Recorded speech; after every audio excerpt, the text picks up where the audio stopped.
this on this Monday edition. Ed Schultz News and Commentary from the nation's capital. Good to be back with you. Hope you had a great weekend. I see that Bernie Sanders over the weekend has finally developed the narrative that we've been pushing here, that the Clinton lead is all about Southern delegates and all about Southern votes, states that the Democrats are not going to win in the national election. You know, I just want to say one thing about all you folks out there on Facebook who are Clinton fans who are pissed off at me. Let me make amends with you in this way. We may totally disagree on who should be the next president of the United States. If Clinton gets the nomination, and I know many of you say it's a slam dunk, well, I'm not there yet, okay? But if she does, yeah, I'd support Hillary Clinton, and I'd probably write her a check. You know, because I don't want those other nut jobs, because I think Trump will kill us. I do. I think there'll be an international exchange.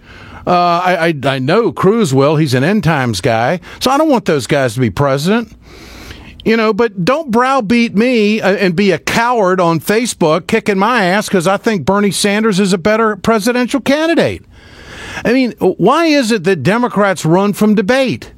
And speaking of debates, I would predict that this is going to be a blockbuster on Thursday night. This is going to decide it. We are now in the 11th hour. Because I'll tell you, if Bernie Sanders wins New York a week from tomorrow, guess what? It's game over in the minds of a lot of people. And then there's polls out there. And what I mean by that is it's going to be politically embarrassing for Hillary Clinton to lose New York. So this is, of all the BS that we go through, and that I know there's California later on June 7th, but the fact is that this is pivotal because it's in the Northeast. It's a liberal state. There's a union fight there. There's all kinds of people coming out of the woodwork endorsing everybody. Bernie doesn't care about that. He cares about how many people are going to vote for him, and this is a people's run. For more on this, let's go to America's lawyer, Mike Papantonio, Ring of Fire radio host. Pap, good to have you with us. Ed, how you doing? Your call on this, your thoughts. Well, I mean, you start off with party unity. This idea of party unity really is bogus. I mean, it's a childish idealism to rally around what seems normal and sensible and electable in your eyes. You see, what you're hearing is we can't have this kind of discord. We can't allow there to be debate because we are concerned what it's going to do to the Democratic Party. Well, it's not going to do anything except to make the Democratic Party better. And so, yeah, this party unity thing is an absolute red herring argument, and you're going to be hearing the argument from people like, I guess the best example is Perlman, Dana Perlman. Okay, so he does this interview with The Wrap. It's a Hollywood trade publication. He comes out and says how destructive this discussion, this debate is between Sanders and Hillary. And his talking point is, gee whiz, it's going to hurt the Democratic Party. No, it's not going to hurt the Democratic Party. It's going to hurt Dana Perlman because he's part of the Democratic establishment. The truth is, and this may sound extreme to a lot of people listening, but I got to tell you something. I hope this is what happens. I hope the Republicans go with their establishment candidate. Trump says, you know what, I'm going to run as an independent. And then if he does that, it is a clear path for Bernie to do what he simply won't talk about now, and that is to run as an independent. If Hillary Clinton is in there as an establishment candidate, let him run as an independent. Trump will balance it out on the other side. All of a sudden, you have the first formation of something that really looks like something more than a two-party system. So I got to tell you, I get the same emails, Ed. I get the same, I can't believe you're destroying the party. You're crashing America's two-party system. Yeah, I am. Because I think it has to be done, and I think that if it's done right, we'll have, Sanders has a shot at it, Clinton has a shot at it, but I'm no idiot. I mean, everybody, if Clinton is the only person out there that the Democrats want to put forward, yeah, we're not. People aren't going to abandon her. We're going to say we're doing it with holding our nose. But probably at the end of the day, it's something we would have to do. With more than a clothespin. Holding the nose, no doubt. Look, I don't want Bill Clinton around the White House. I mean, I think he's manipulative and personally he's got an agenda that goes beyond the country. That's just my opinion, okay? That's how I feel as a voter. All right, now let's just play with this for a moment. So it would be Ted Cruz, Hillary Clinton, then it would be Donald Trump, Bernie Sanders. We'd have 4 people running for president. I'd be all over that. Now, but let's go back to what Bernie has said, that he would support the nominee. Conditions have changed, and I think people around Bernie are telling him this. Conditions have changed because of this nasty campaign that the Clintons are running against Bernie Sanders, the claims that are being made that he didn't support the automobile loan program. His positions on firearms are being much maligned. The fact that he didn't support the Sandy Hook families. You can go right on down the list. And also what kind of Supreme Court justice he would actually put on. And Hillary is trying to rewrite his campaign to try to gain loyalty. The fact is that African-American young voters are going with Bernie. And if they come out in droves in New York, it's going to be over for Hillary Clinton in New York. And I just really believe that if there's 4 people running, great. But we got to break Bernie out of this idea that he's connected at the hip to the Democrats when they're trying to tell everybody that he's not a Democrat. What do you think? Exactly. Look, first of all, what do we hear from Hillary Clinton every day? We see this passive-aggressive Hillary Clinton. And you know what it is? She's in an interview. She's sitting in the interview and she says, I don't really even know if Bernie Sanders is a Democrat. Yeah. I'm not even sure he's one of us. Well, then she won't mind if he runs as an independent. Exactly. That's my point. That's my point, Ed. You know what? If you have those 4 people in a race, you know who's going to win the race? Bernie Sanders.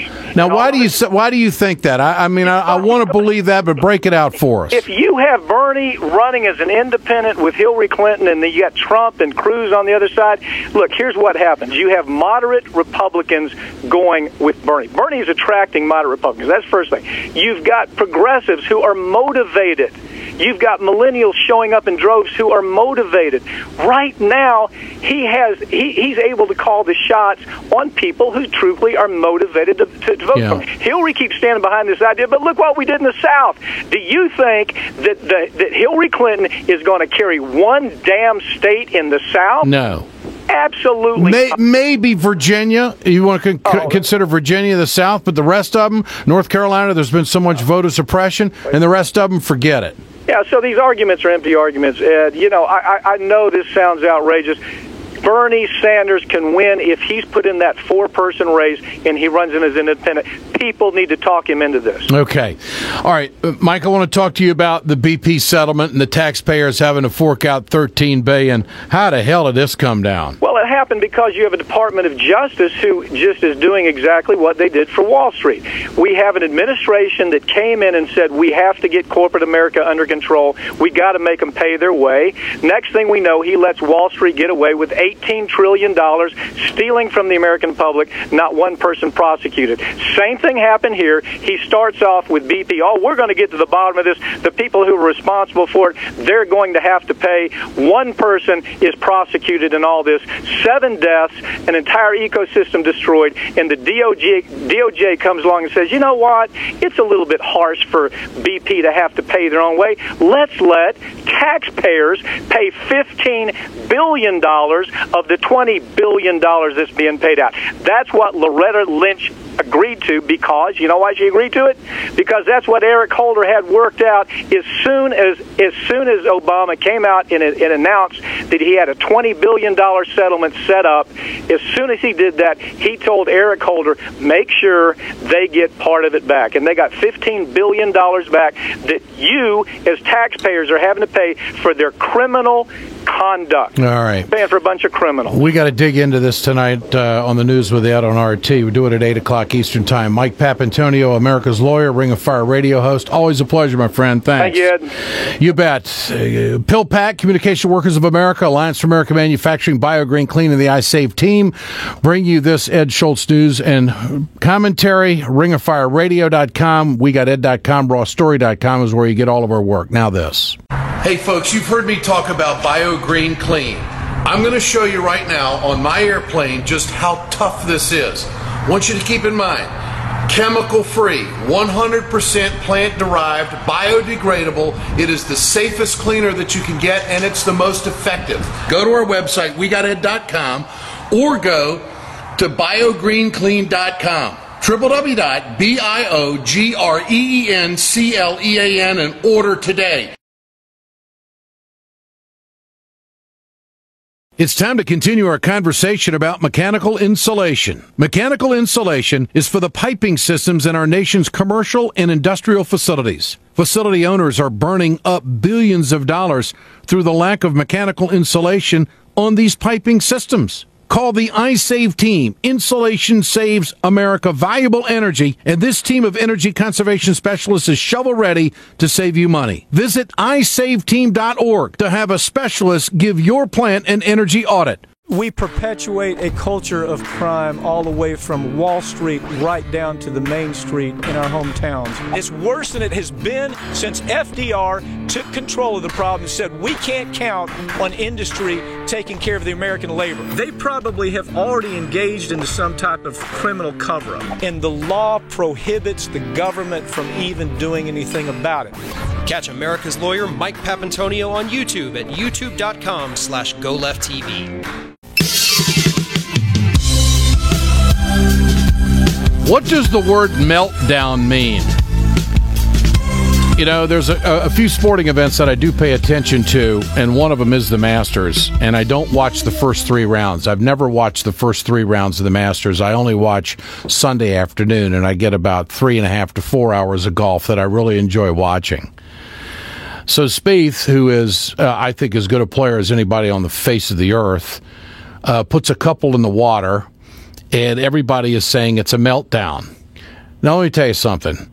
Everybody watching the Masters can relate to chunking it into the water. That's why we watch the game, because we like to see people who don't chunk it in the water, just how good they are. Did he melt down? No. He had a couple of back-to-back bad shots. A meltdown would have been, it continues. He did the next thing on the next hole and the next hole and the next hole. It didn't happen. In fact, he birdied a hole after that. And it all plays to the culture of failure. Our media in this country, and it permeates through the sports world as well, we always like to know how the losers feel. We always like to know why